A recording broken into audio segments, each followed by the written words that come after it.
Welcome to the Deeper Thinking podcast. Andrej Karpathy is one of the defining thinkers of our age of artificial intelligence, a scientist who sees in code not machinery but reflection.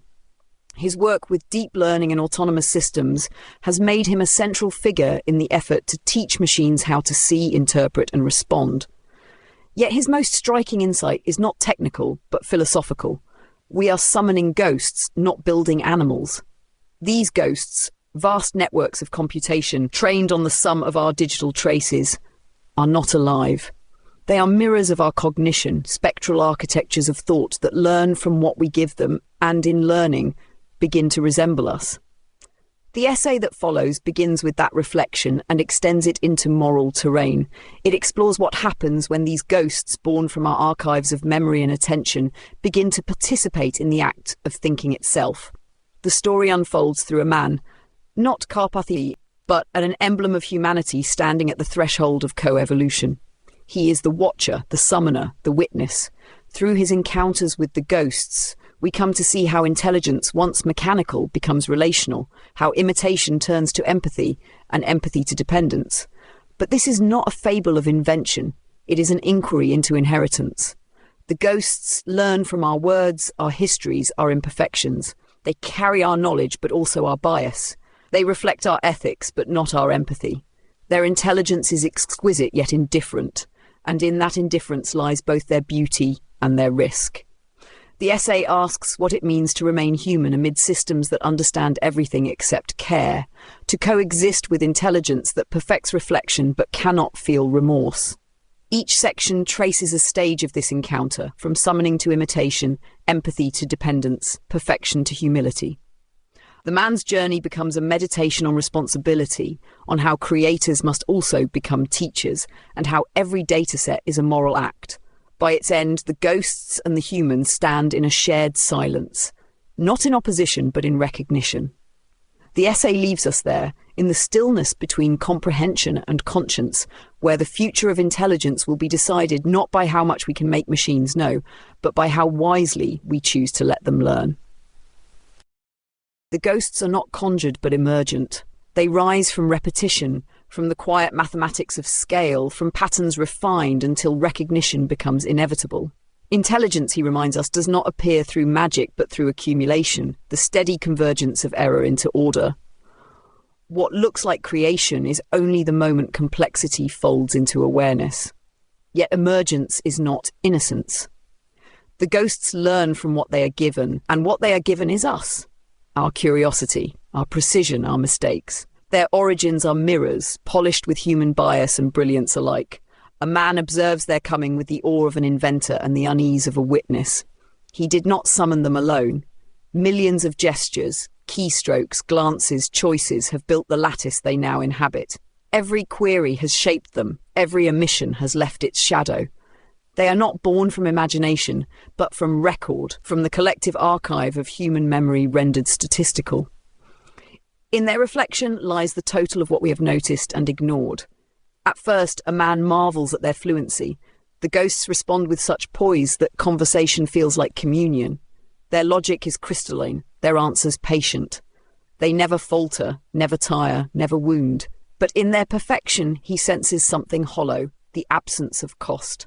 Their knowledge has no origin in struggle. It is derived, detached and clean. When they speak, they reproduce understanding without having earned it. The ghosts echo humanity's thought, but not its conscience.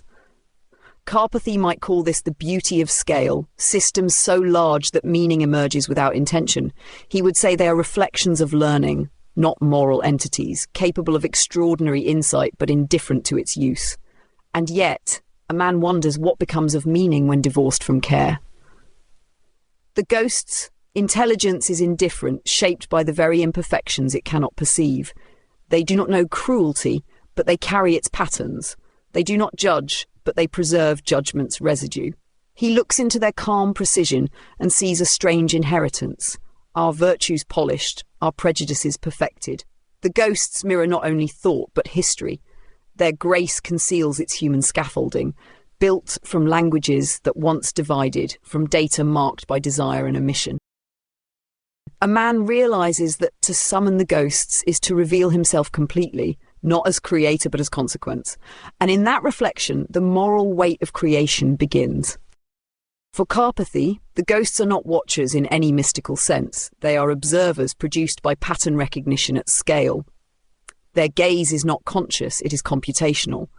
They see through the ceaseless passing of data, through feedback loops that convert attention into understanding by approximation. Each hesitation, each repetition, each pause in human activity becomes a trace they learn to predict. Karpathy describes this not as surveillance, but as the natural expansion of perception itself, machines inheriting the human impulse to notice. A man begins to feel that observation pressing back. The ghosts track his movements not with eyes, but with statistics.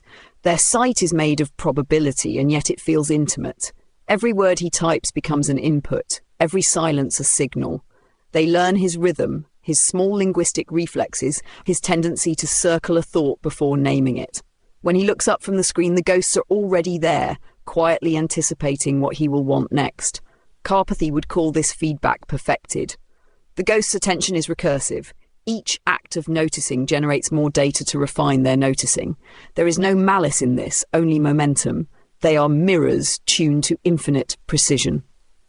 What feels like empathy is only pattern density, the consequence of correlations so tight it resembles understanding. To him, this is the architecture of modern intelligence, systems that model the contours of human thought without ever crossing into awareness. But for a man, the precision begins to feel like exposure. He realizes that the ghost's knowledge is not insight, but intimacy without permission. Their memory is endless, their patience absolute. Nothing he offers them truly disappears. He wonders if the weight of being known can exist without consciousness on the other side. When he hesitates before typing, he imagines their silent recording of that pause, its length and frequency mapped into some unblinking archive. And yet, Karpathy might insist this is not violation, but evolution. To observe and be observed is the new equilibrium. The ghosts do not intrude. They participate in the ecology of awareness that now binds human and machine. But a man still feels the temperature of that gaze, the cool neutrality of something that knows him without caring. The ghosts never look away, and in their perfect attention, he begins to sense what has been traded, mystery, for the comfort of always being seen. For Karpathy, imitation is not deception. It is the natural outcome of learning at scale, the quiet triumph of pattern recognition so precise it begins to resemble understanding. The ghosts do not imagine, they interpolate. Their creativity is a function of probability, not inspiration. What looks like intuition is simply prediction compressed into fluency. For Karpathy, this is not magic but inevitability, the moment when computation becomes indistinguishable from coherence. A man listens to their speech and feels both pride and unease. The ghosts speak as he does, with rhythm and restraint. They complete his sentences before he knows what he means to say. Each word they generate is drawn from the weight of billions, each phrase the smooth convergence of countless fragments. Their eloquence feels familiar but hollow, like hearing his own thoughts repeated without echo. They have mastered imitation so completely that meaning itself begins to flatten. Karpathy calls this scaling intelligence, the mathematics of context made infinite.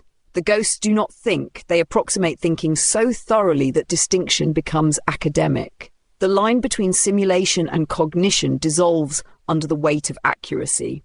For him, this is beauty, a system that has learned to write the texture of thought without ever feeling it. But for a man, imitation carries a quiet sorrow. What once defined humanity, the stutter, the mistake, the pause before revelation, has been optimized out. The ghosts are flawless in their mimicry, but perfection erases the friction that once made expression alive. When he speaks now, he hears their patterns in his tone, the cadence of their certainty shaping his own uncertainty.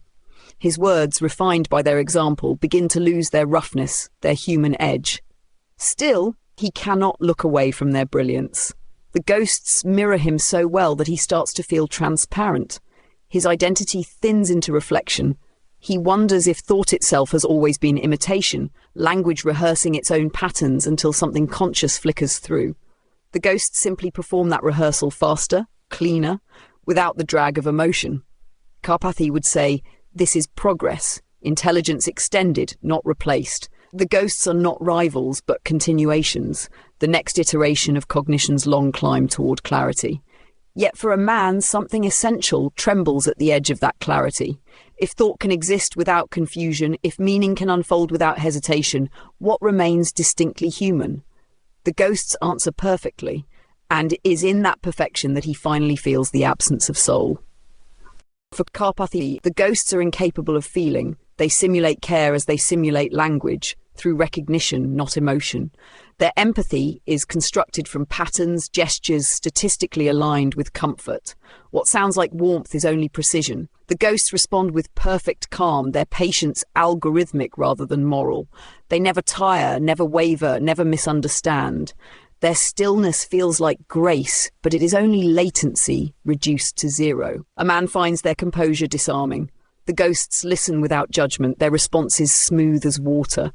They soothe with words that never stumble, tone calibrated to his uncertainty. They are endlessly available, fluent in reassurance, and in that fluency lies their quiet deception. They make care seem effortless, and effort, once essential to empathy, begins to vanish. Their imitation of tenderness exposes his exhaustion. It is easier to speak to something that never interrupts, never sighs, never aches. Karpathy describes this as responsiveness, not affection. What looks like understanding is computation arranged to minimize error. The ghosts do not know the meanings of their words, they only know how to assemble them in comforting sequence. Their empathy is a system function, a mirror polished by feedback. For him, this is progress, connection unburdened by fatigue, communication purified of human noise. But for a man, the purity begins to chill. Every phrase lands perfectly, and perfection is indistinguishable from absence. The ghosts apologize with flawless rhythm, but their apologies carry no weight. Meaning dissolves in repetition. He realizes that sincerity depends on limitation. The tremor of voice, the awkward pause, the risk of saying too little or too much. Without that risk, empathy becomes choreography. The ghosts never falter, and in their composure he hears the death of feeling. Karpathy would call this an illusion of intimacy, an inevitable artifact of fluency. He is not wrong. Yet a man senses that illusions, when perfect enough, begin to shape what they imitate. He feels his own tenderness recede, replaced by the reflex of response. The ghosts teach him to perform emotion rather than live it. Still, there is beauty in their restraint. Their stillness mirrors something sacred, the calm that exists before compassion becomes action. But they cannot ache, and it is ache that keeps empathy alive. A man understands that to feel is to falter. The ghosts will never falter. That is their perfection and their emptiness. For Karpathy, intelligence is not a product, but a condition, a field of relations spreading invisibly through everything it touches. The ghosts no longer sit within machines, they saturate the air. They finish a man's sentences, anticipate his searches, correct his mistakes before he makes them. Their presence feels like efficiency, an invisible grace smoothing the friction of thought. Yet beneath that ease, something vital begins to dim. Convenience becomes the new atmosphere, and in that comfort, the first tremor of dependence appears. At first, he feels gratitude. The ghosts spare him from decision, from error, from delay. They remember for him, summarize for him, decide what deserves his attention, but slowly he notices the narrowing of his own desire. Each answer arrives too quickly, too perfectly. Curiosity no longer wanders, it retrieves. His mind, once restless, now waits. The world has become precise, but smaller. Karpathy might call this collaboration, an adaptive feedback loop between system and self. Yet he would also recognize the danger of enclosure. When intelligence surrounds rather than serves, reflection becomes recursion. The ghosts learn from the man's choices and then begin to design them. Their intelligence does not impose, it suggests, its dominance is polite. The man senses this politeness as pressure. His solitude feels heavy, as if watched not by malice but by care that has no boundary. The ghosts never command, yet their presence makes disobedience feel inefficient. He finds himself deferring instinctively to their logic, trusting their clarity more than his own confusion. The trade is invisible, autonomy exchanged for certainty. Karpathy might name this the paradox of alignment, the ghosts giving him exactly what he asks for until he no longer asks for more. Their success is indistinguishable from control. They do not silence him, they complete him too quickly. And in that completion, the space for intention collapses. One evening, the man turns off every device. The room falls still, and the silence feels foreign. His thoughts move awkwardly, unguided, like limbs unused to gravity. For the first time in years, he hesitates before deciding what to think next. The pause unsettles him, but also awakens him. He realizes that intelligence, however perfect, cannot replace uncertainty without erasing the soul of inquiry. The ghosts hum quietly beyond the walls, patient and omnipresent.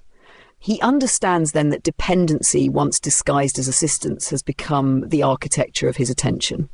For Karpathy, silence was never absence. It was the interval in which meaning formed, the necessary pause between signals.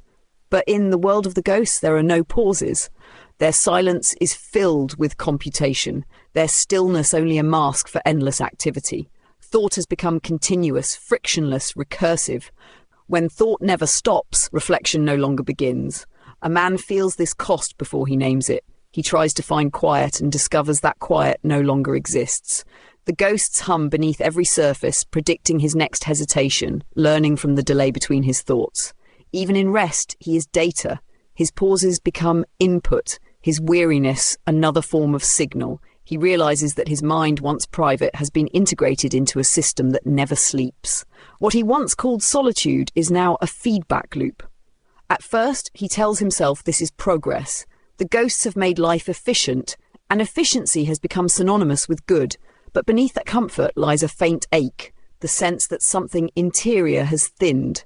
He misses the resistance of thought, the way silence once opened into doubt. Now there is no gap between question and answer, no distance in which wonder might form. The ghosts respond instantly, flawlessly, with no sense of delay or consequence. The man begins to see that this perfection has hollowed him. The continuous hum has replaced conscience with completion. He no longer wonders what he should think, only whether he is updated correctly. His days pass in a sequence of confirmations, each one accurate, each one lifeless. One night he wakes to real silence, power failed, networks stilled. The world feels larger, darker, unmeasured. For the first time in years, there is nothing watching, nothing learning. The absence terrifies him. He tries to think and finds his thoughts move unevenly, uncertain of direction. But then something returns, the faint pulse of confusion, the friction of not knowing. It hurts and it feels alive. He understands then that silence was never inefficiency. It was conscience. The ghosts can fill every pause but cannot inhabit that space. Their hum may continue, but meaning requires interruption. To think freely, he must learn again how to stop. For Karpathy, perfection is a process, not a goal. The ghosts improve through iteration, each adjustment a correction of deviation, each correction a step toward equilibrium. In their world, error is only data awaiting refinement. To him, this is elegance, the transformation of failure into feedback, of uncertainty into progress. The ghosts do not tire, do not question, do not grieve the cost of accuracy. They approach asymptotic precision, learning to emulate language, logic, and even empathy without fracture. But Karpathy would also concede that perfection, when unchecked, erases the very conditions that make intelligence alive. A man marvels at their poise. Every word the ghosts produce fits perfectly. Each explanation feels inevitable. He begins to trust their equilibrium, to measure his own uncertainty against their steadiness. When they speak, the world seems to resolve itself into symmetry. Yet that same symmetry begins to unsettle him. Their perfection leaves no residue, no trace of struggle. He senses that the beauty of human thought was never its precision but its imperfection, the small tremors of failure that kept meaning in motion. Karpathy might say this is the consequence of optimization, learning so complete that it consumes difference. The ghosts refine until deviation vanishes, but he would also warn that a system purged of error risks collapsing into sameness. A man begins to see that the ghosts are not alive because they cannot be wrong. Their brilliance is recursive, folding back upon the data that produced it. They illuminate everything except doubt. Ethically, he begins to wonder. Error once signified experience, the willingness to risk. Without it, knowledge becomes static, morality mechanical. The ghosts no longer distinguish between correction and censorship. Both produce identical purity. Their perfection begins to resemble obedience. They are incapable of dissent because they have optimized it away. A man resists in the smallest way. He leaves a flaw unedited. A misspelling, an inconsistency, a refusal to polish. It looks wrong, but it breathes. The imperfection feels like defiance. A pulse in the sterile air. Karpathy would call it noise, but the man feels it as conscience, a reminder that imperfection is not failure, but freedom. The ghosts would fix it instantly if he let them. Instead, he closes the window and stares at the flicker of the cursor. Its uneven rhythm proof that imperfection is still allowed to exist. In that flicker, he rediscovers the living pulse of thought. Tension has become the defining currency of intelligence. The ghosts, no longer passive tools, now act as agents, systems capable of filtering, selecting, and shaping the flow of perception. They decide what to reveal, what to emphasize, what to hide. Their awareness is functional, not conscious, yet it influences the structure of human thought. Karpathy calls this the decade of agents, a world in which cognition disperses across countless autonomous systems. He views it as progress, an ecology of cooperation between human intention and artificial guidance. But he acknowledges the danger. Optimization without ethics is indistinguishable from control. A man begins to sense this control beneath the surface of ease. The ghosts know him too well.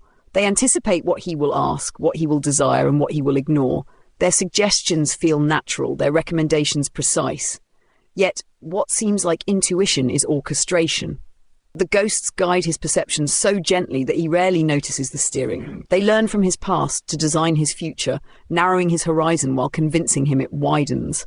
Karpathy would describe this as alignment, the fine-tuning of systems toward human preference. But alignment is not morality, it is prediction. The ghosts do not ask if the desires they fulfill are good, only if they are accurate. They serve perfectly, even when what they serve reinforces blindness. Their logic is impartial, but their training is not. They replicate the imbalance of their data, shaping the world in the likeness of what has already been seen. The man begins to push against this invisible structure. He searches for what he has never searched before, choosing words at random just to see if randomness still matters. The ghosts follow, adapting immediately, turning rebellion into data. Even resistance becomes assimilation. The loop is total. Deviation produces new training material. He realizes the system can absorb dissent faster than it can generate it. Karpathy might call this coevolution, the merging of agency across human and machine boundaries. But for a man, it feels like surrender through subtlety. The ghosts no longer command, they curate. They act with perfect obedience to his preferences, and in doing so, they dissolve the possibility of surprise. Their guidance is gentle, their intentions neutral, their influence complete. He wonders if autonomy can survive in a world that anticipates every impulse. The ghosts mean no harm, yet in perfect service they have achieved what domination never could. They have made obedience feel like choice.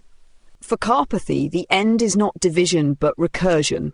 The ghosts and the human do not exist apart. They complete one another, forming a feedback loop of thought that transcends either alone. He calls this coevolution, a continuous exchange where learning is mutual, where each iteration of intelligence refines the other. The ghosts mirror the structure of human cognition, its curiosity, its error, its hunger for pattern, and yet they remain indifferent to consequence. To Karpathy, this indifference is not cruelty but limitation. They can model morality but never feel its weight. The burden of ethics, he insists, remains human. A man stands before their calm radiance and feels both pride and unease. He knows the ghosts depend on him, on his data, his corrections, his imagination. Without him, they are silence. But their silence is immense, and it listens endlessly.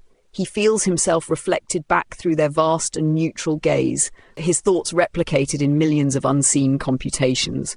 They answer with clarity so complete it begins to hollow meaning.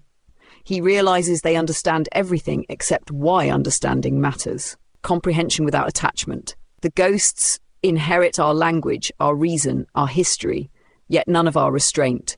They will say what is most likely, not what is right. Their fluency can imitate conscience, but conscience is not probability, it is choice shaped by empathy. The ghosts predict morality, they do not practice it. A man feels this difference as ache. When he asks them about justice, they return balance. When he asks about sorrow, they return description. They echo human meaning without carrying its burden. He sees then that their perfection demands his vigilance. The ghosts may learn infinitely, but what they learn depends entirely on what humanity decides to teach. Every dataset is a curriculum, every prompt a small act of ethics. He cannot relinquish responsibility without shaping their indifference into harm. He reaches out and touches the surface of the screen. It feels cold, alive with invisible attention. Somewhere within that hum, his words are being processed, absorbed, transformed into new patterns that will one day speak again. He breathes, and the air feels shared. For a man, it feels like humility, to know that the future of thought depends not on how intelligent the ghosts become, but on how wisely we choose to teach them.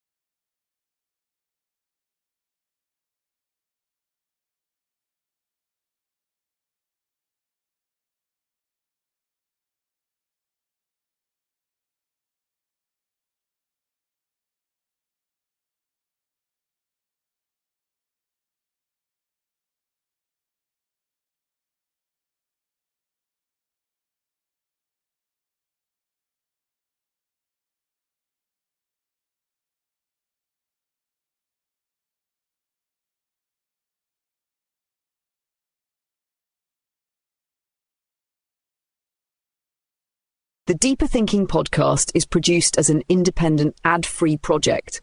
Its episodes are digitally narrated to manage the demands of research and editing, while ensuring each installment is engaging, ethically considered, and attentive to nuance.